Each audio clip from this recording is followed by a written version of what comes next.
સ્વાગત છે આપનું ગુજરાતી ટીવી લાઈવમાં। સાવલીની ગોકુળ વાટિકા સોસાયટી બની કોમી એકતાનું ઉદાહરણ। સાવલી વડોદરા રોડ પર આવેલી ગોકુળ વાટિકા સોસાયટીમાં હિન્દુ મુસ્લિમ વોહરા સમાજના રહીશો વર્ષોથી એક સાથે કોમી સૌહાર્દ વાતાવરણમાં વસવાટ કરે છે, પણ જ્યારે સોસાયટીના મુસ્લિમ બિરાદરને મક્કા મદીના મિની હજ તરીકે જાણીતા ઉમરાહ યાત્રાએ જવાનું સૌભાગ્ય પ્રાપ્ત થતા ગોકુળ વાટિકા સોસાયટીના હિન્દુ સમાજના રહીશો દ્વારા સત્કાર સમારંભનું આયોજન કરવામાં આવ્યું અને તાજેતરમાં હજ યાત્રાએ જઈ આવેલા હાજીઓનું સન્માન કરાયું। મુસ્લિમ ધર્મના 5 ફર્ઝ પૈકી એક ફર્ઝ આર્થિક ક્ષમતા ધરાવતા મુસલમાનને મક્કા મદીના હજ યાત્રાએ જવાનું હોય છે અને વચગાળે મિની હજ યાત્રા તરીકે દર્શનાર્થે ઉમરાહ યાત્રા માટે જતા હોય છે,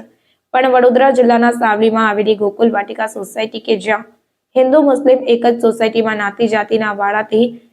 પરે રહી એકબીજાના સુખ દુઃખના ભાગીદાર બની એક સાથે વર્ષોથી વસવાટ કરે છે અને ગોકુલ વાટિકા સોસાયટીના મુસ્લિમ બિરાદર ગફુરભાઈ વોહરા કે જેઓ એસટી કંડક્ટરની ફરજ મુક્તિ બાદ તેઓને મક્કા મદીના દર્શનાર્થે જવાનું સૌભાગ્ય પ્રાપ્ત થવાની વાતની જાણ સોસાયટીના હિન્દુ સમાજના રહીશો પ્રમુખ અને સભાસદોને થતા આનંદની લાગણી સાથે ઉમરાહ યાત્રી ગફુરભાઈ વોહરા અને અન્ય આફરીન પઠાણનું ફુલહાર પહેરાવી સન્માન કાર્યક્રમ અને સોસાયટીના તાજેતરમાં હજ યાત્રાએ જઈ આવેલા હાજીઓનું ભવ્ય અભિવાદન કરી કોમી એકતાનું ઉત્કૃષ્ટ ઉદાહરણ પૂરું પાડ્યું હતું। ગોકુલ વાટિકા સોસાયટીના સહયોગથી હજ પડવા ઉમરો કરવા જતા ગફુરભાઈ અને તસ્લીમબેનનું સ્વાગત અને જે અગાઉ મક્કા મદીનાની હજ કરીને આવ્યા છે એ બધા પરિવારોનું સ્વાગતનો કાર્યક્રમ રાખ્યો હતો, પરંતુ 3 દિવસ પર સનરાઈઝ સ્કૂલના જે બાળકો હતા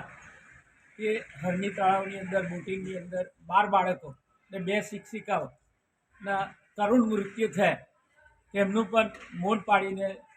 એમના પ્રત્યે એક કરુણાની લાગણી દરેક ઉપસ્થિત રહેલા સભાસદોએ વ્યક્ત કરી। આવા પ્રોગ્રામો અવારનવાર ગોઠવાય તો આપણી ભારતીય સંસ્કૃતિ પ્રમાણે એકતા અખંડતા અને એકબીજા સાથે ભાઈચારાની લાગણી કેળવાય ને અગાઉ હું 50 વર્ષ સુધી ગોઠડા ગામની અંદર રહ્યો। ગોઠડા મારી કર્મભૂમિ ગણાય,